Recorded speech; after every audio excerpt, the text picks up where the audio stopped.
কৃষক বন্ধুরা, আপনারা যদি লক্ষ্য করেন বুঝতে পারবেন আমি এখন পটলের জমিতে রয়েছি। তো এই যে বর্ষার সময়টা মোটামুটি টানা বৃষ্টি চলছে। আজকে আগস্ট মাসের 18 তারিখ এবং ভাদ্র মাসের মোটামুটি 2-3 তারিখ মতো হলো। তো এই যে সময়টা আপনারা কি এমন পরিচর্যাগুলি করবেন তার জন্যে আপনারা গাছগুলোকে রক্ষা করতে পারবেন। রক্ষা যদি না করতে পারেন এই সময় তো অনেক সমস্যায় এখানে পড়ে যেতে পারেন আপনারা। তো ভিডিওটি পুরো দেখবেন, আমি রোগগুলি বলবো এবং তার সঙ্গে সঙ্গে তার প্রতিকার মানে কি ওষুধ ব্যবহার করবেন পুরো ডিটেলসে আমি ভিডিওতে আলোচনা করতে চলেছি। তো আপনারা দেখছেন grown green success YouTube channel এবং আমি আপনাদের সঙ্গে আছি রানা। তো এই হচ্ছে পটলের অবস্থা।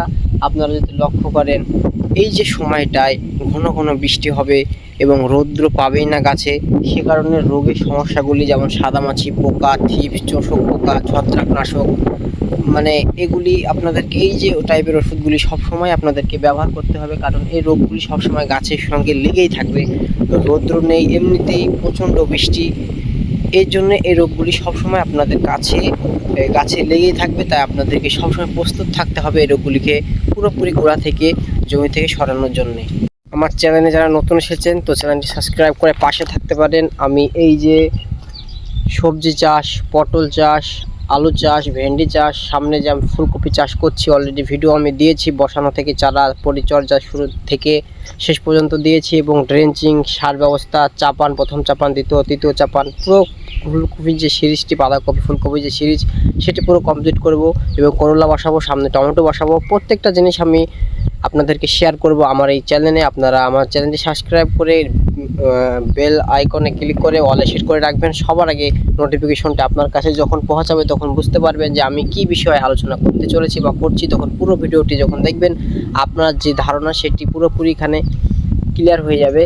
তো আপনাদেরকে আমি একটা জিনিসই বলতে চাই, এই যে সময়টা আপনারা পটল চাষ তো অনেকেই করেছেন, তো পটল চাষের পরিচর্যাগুলি এখানে সঠিকভাবে আপনারা এখানে করতে পারছেন না। কারণটা কি? আপনারা সঠিক ওষুধটা হয়তো হাতের কাছে আছে কিন্তু সঠিক সময় দিতে পারছেন না, হয়তো সঠিক ওষুধটা আছে কিন্তু আপনারা সঠিক যে সময়টি যেমন বললাম আপনারা সেই সময়টি খুঁজে পাচ্ছেন না, কখন দেবেন, কোন ওষুধটা দেবেন। তো পুরো এই ভিডিওতে আলোচনা থাকছে যে আপনারা কোন ওষুধটি কখন দেবেন।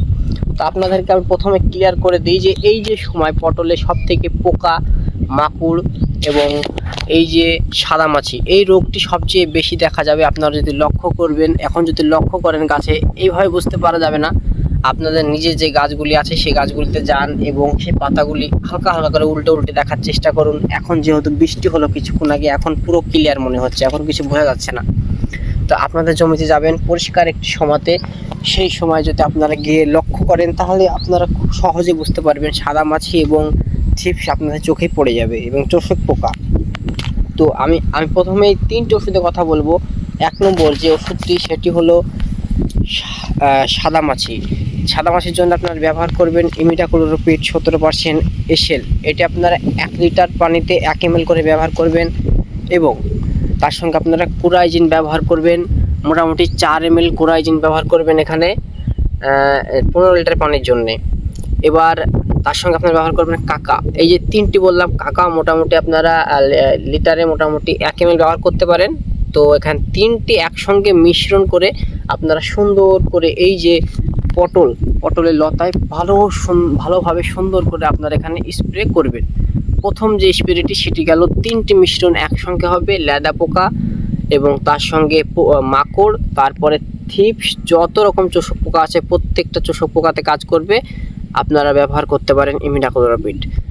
তারপরে আপনারা যদি মনে করেন আরও কাজটি ভালো আপনাদের চাই তো আপনারা এখানে রনফিনও ব্যবহার করতে পারেন। তো আমি যে 3টি কম্বিনেশন একসঙ্গে বললাম এটি সব থেকে ভালো এই সময়কার জন্য, আপনারা এটা ব্যবহার করে দেখতে পারেন।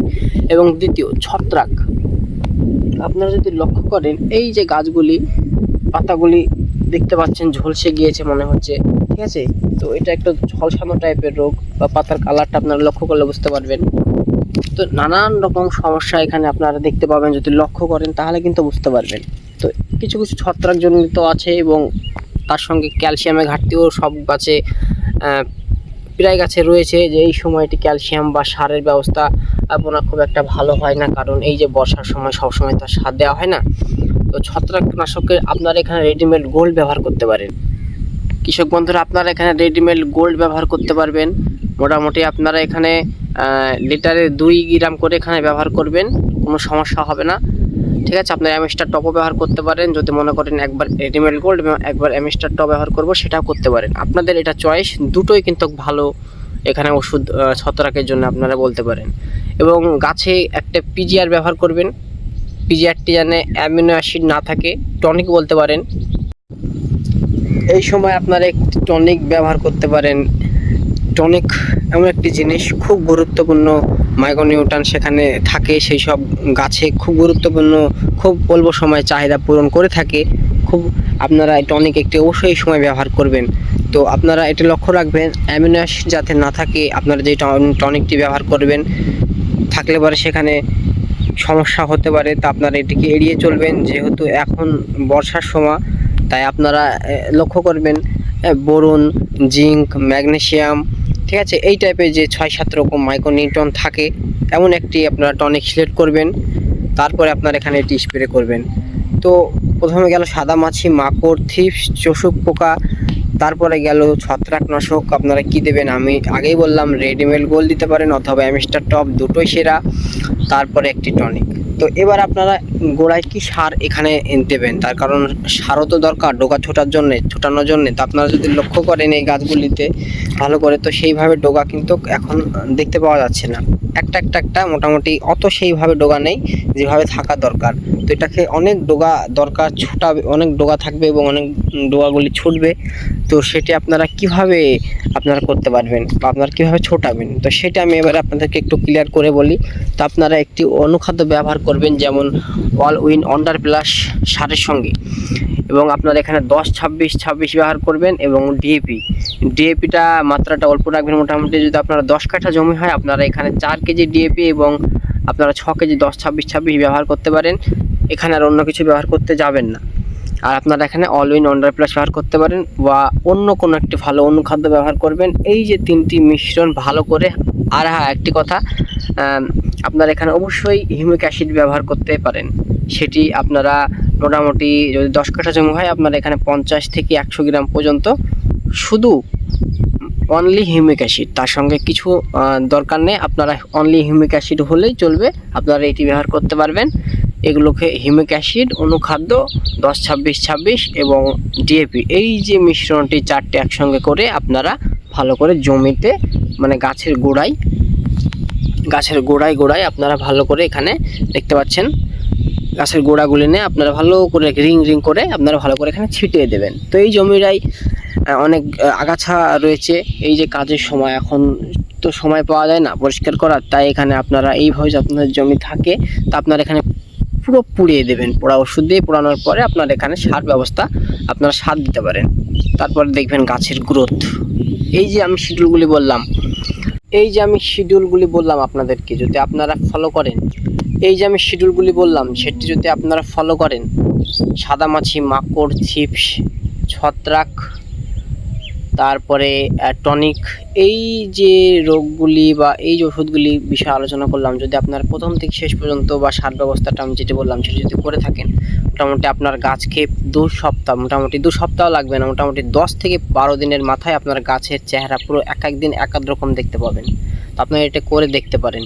তো আমার ভিডিওটি যারা পুরো দেখলেন তাদেরকে অসংখ্য ধন্যবাদ, এবং আমার চ্যানেলে যারা নতুন এসেছেন তারা চ্যানেল সাবস্ক্রাইব করে পাশে থাকবেন। আমি নেক্সট ভিডিও আমি নিয়ে আসছি কফির বিষয় নিয়ে। তো আপনারা অবশ্যই আমার চ্যানেলটি চোখ রাখুন।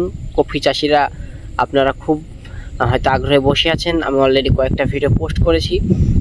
এবং যারা আমার চ্যানেলটি নতুন এসেছেন আরেকবার বলছি, চ্যানেলটি সাবস্ক্রাইব করে পাশে থাকবেন, একটি লাইক করবেন, চাষি বন্ধুদের সঙ্গে শেয়ার করবেন, আর একটি আপনার মূল্যবান মতামতটি কমেন্ট অবশ্যই জানাবেন। আর এই পটলের বিষয়ে বা অন্য কোনো বিষয়ে যদি আপনাদের কোনো সমস্যা বা ডাউট থেকে থাকে তা অবশ্যই আমাকে কমেন্টে জানাবেন। আমি অতি শীঘ্রই আপনাদেরকে কমেন্টে সেটির সমাধান করে আপনাদেরকে করে দেওয়ার চেষ্টা করব। তো ভালো থাকবেন, সুস্থ থাকবেন, দেখা হচ্ছে নেক্সট অন্য কোনো ভিডিওতে।